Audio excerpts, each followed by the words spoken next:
everybody, welcome back to this week's episode of Mint Out of the Box. I'm your host, the Godfather of Toys, the J-Bomb. Thank you for stopping in this week. This is the episode I wanted to do last week before I was rudely interrupted and had my show hijacked by the lovely one, Carrington. I woke up about a week and a half ago and I was alarmed. Oh no. Someone stole $400 out of my bank account. Okay, first of all, you said I could. That's a different time. So I quickly look at my bank and go, why am I down so much money? Then I realized all the G.I. Joe classifieds that I've been buying here, there, everywhere, all shipped at once. So, A, I was broke, but B, I have show content. Excuse me, I'm fighting a cold, but nothing stops me from bringing you guys a show. So, these are some of the newest additions to G.I. Joe Classified. These are the ones I'm going to open. I have a lot of other ones that I only got one of, like CoverGirl. Again, like with the CoverGirl thing, it really makes me... before I get into that, join me as always,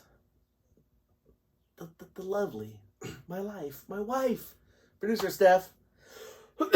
Besides me fighting malaria, how are you this week? I thought you forgot about me. I stopped in mid-sentence to give you all the love and admiration you deserve. Thank you. I'm doing good, keeping you alive. Which is no easy task. Not at all. Like I said, I only got one of the CoverGirl, and the reason why is my biggest issue with this line. I do like how Hasbro kind of listened to the fans and course corrected and started giving us more just a bigger version of the G.I. Joe figures and not less of a reimagining. But as you see, they first thing I'm gonna complain about is that they went away from the window, which I don't like, and I've talked about that. But if they're gonna do this, why don't they do the classic representations of the classic G.I. Joe figures with either the explosion in the background and the kind of the cartoonist rendering of them that was shown on the original carded figures, or the rainbow little line one that it eventually changed to later. Like this one, they give this like very avant-garde. It looks like he's going clubbing. Yeah, this is kind of, very, like I said, avant-garde. This is like something you'd see, maybe like a high-ranking military official would have this in his office. Woody?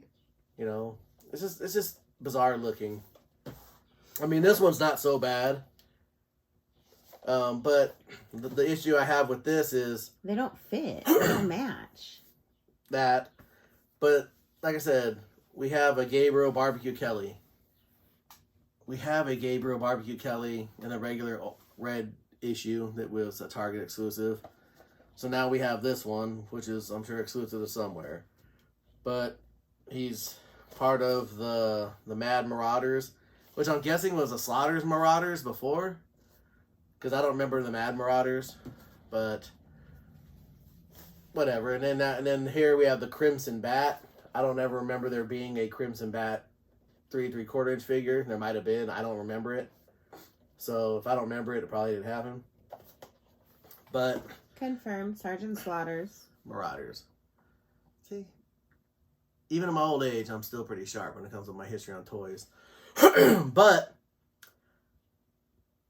like, I got a CoverGirl figure. Now, CoverGirl was the driver of, I believe it was the Wombat missile launcher, which was one of those vehicles when I was a kid looked super cool until I got it, and it was really kind of boring. And then getting her as a figure, as a driver, was kind of boring. And early girl G.I. Joe figures were horrible looking. They looked like kind of tranny-ish. No judgment. I mean, they just kind of looked like women that were like They didn't know how to add the female. They didn't know how to features. scale them down to make them look like women. They made them like buff women men. But then you'd look at the cartoon, you'd see Scarlet and Lady J and Baroness. Baroness was a little different. She still kind of looked kind of sexy for a figure. But Scarlet, Lady J, and Lady J a little bit, but Scarlet and CoverGirl were definitely this kind of really husky. I'd say husky women. But so they make CoverGirl in this line. Do you know how? So we get a rerun, a repaint, and we get the Wombat Driver, a super obscure vehicle, super obscure character. So I didn't open her up yet because I only ordered one, but I'm ordering another one so I can check it out. But they skipped so many. I mean, they're just now, I saw in a wave coming up, they're going to make another vehicle driver, which is Copperhead. I think his name was Copperhead from the Cobra skiff or the Cobra fan boat thing. Of all the Cobra vehicle drivers, I think he was the coolest looking. He had those like neon colors. He was really badass looking. So I'm not too upset about that because when I played with that character as a kid, he got involved. He was more than just the driver of that vehicle. But they passed up on so many other characters to give you really CoverGirl.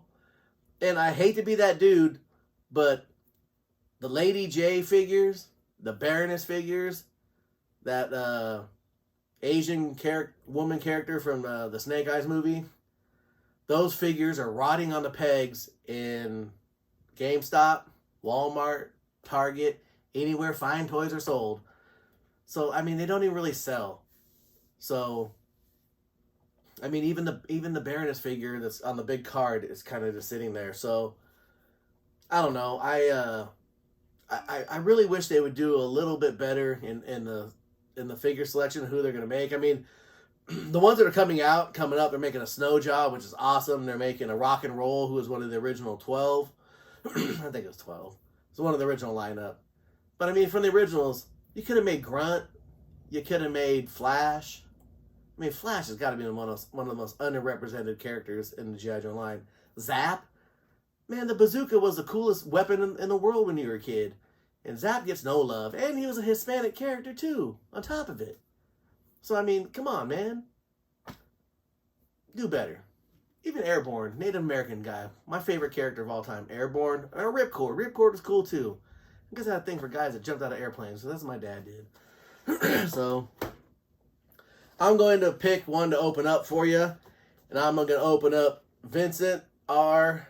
Falcon. Forget the fact that he sounds like a villain from the Batman movies. Falcon was a character that was released, but he kind of got his own backstory in the G.I. Joe movie when it was announced that he was the half-brother of Duke. And he was kind of set to take Duke's place after Duke was supposed to be killed in the movie, but because of the backlash of Optimus Prime dying in the Transformers movie, they course corrected and Duke lived. So much like the Sergeant Slaughter, it comes with this cardboard footlocker and the plastic or the kind of paper sack. You open it up. It comes with his shotgun, backpack, and a beret and a knife. This is and it's kind of funny, and I'll show you once. Let me get them off the little backing here.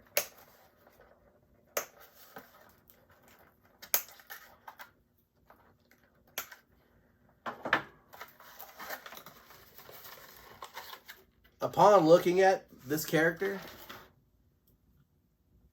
he looks kind of like a generic figure you see at Dollar Tree or at the swap meet. But you throw in his backpack. Put the knife in his bag. Put his beret on. You put his backpack back on because you're stupid. And you put the gun in his hand. And there you go. You have Lieutenant Falcon. Still, I get that he kind of looks like a generic army figure that you see in a store, but I mean, this is a representation of the character. I remember the 3 3/4 inch figure being a lot cooler. I really dug him. But like I said, I went over the pros and cons of the G.I. Joe Classified. The next lines coming out are really cool, and I'm looking forward to some of the next offerings. So maybe they've course corrected again. They seem to be listening to the people because they actually are going to start making these again with the window.